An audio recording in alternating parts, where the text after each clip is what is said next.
আমি হচ্ছে একটা জিও কল সেন্টারে কাজ করি। তো সেখানটাতে আমাদেরকে বাড়িতে বসে বসে কাজ করতে হয়, মাঝে মধ্যে অফিসে যেতে হয়। তো আমরা বাড়িতে বসে বসে কাজ করি এটা। তো যাই হোক, আমি একটা কাস্টমারকে কল করবো এখন, আর কাস্টমারটা কী বলে, যেহেতু আমরা এই কাজটাতে অনেকই কাস্টমারের গাল শুনতে হয় আর অনেক কথাও শুনতে হয়। কিছু কিছু কাস্টমার কথা কিছু কিছু কাস্টমার কথা শোনায়, যেহেতু নেটওয়ার্ক খারাপ, তো ওরা তো কাউকে শোনাতে পারে না, আমাদেরকেই শোনায়। আর জিওতে অনেক জায়গাতেই খারাপ আছে, আবার কিছু কিছু জায়গাতে ভালোও আছে। যাই হোক, তো কাস্টমারকে একটা ফোন করবো, তোমরা কাস্টমারকে দিয়ে একটা আর কথা কী বলছে সেগুলো প্লিজ শোনো। তো দেখো, আমি এখানটাতে ফোনটা লাগাবো, ফোনটা আমরা লাগিয়ে দিয়েছি। এখন এখানে স্পিকারটা দেওয়া হোক, দেখি তোলার পরে কী বলছে কাস্টমারটা। কাস্টমারটা কল তুলেছে, কাস্টমারটা কলটা তুলেছে, বাট আমরা রিয়াকশানটা দেখো কী বলছে।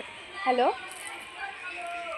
হ্যালো, হ্যাঁ গুড আফটারনুন ম্যাম, আমি জিও অফিস থেকে কল করেছিলাম। তো আপনাদের একটা 88 নাম্বারটা আছে, জিও অফিস থেকে বলছি, জিও অফিস থেকে কল করেছিলাম। হ্যাঁ, তো আপনার যে লাস্টে 88 নাম্বার আছে, এই নাম্বারে রিচার্জটা তো শেষ হয়ে গেছে, তো রিচার্জটা করেন নাকি কিছুদিনের মধ্যে? নেটওয়ার্কের কোনো সমস্যা আপনাদের ওখানে জিওতে? না, নেটওয়ার্কের কোনো সমস্যা নাই। আমার যখন টাকা হবে তখন আমি রিচার্জ করবো। আমার এখন টাকা নাই। আচ্ছা ঠিক আছে, আপনার সুবিধা মতো রিচার্জটা করেন আমি কিছুদিন পরে। আর এমনি নেটওয়ার্কের যদি কোনো সমস্যা হয়, যেমন নেটটা স্লো চলছে বা কেউ কল করছে, তোমার থেকে যেটা আসছে, তো এমন ধরনের সমস্যা হলে ঠিক আপনি আমাদেরকে আছে, জানাবেন। ও আচ্ছা আচ্ছা, ঠিক আছে, থ্যাংক ইউ ম্যাম।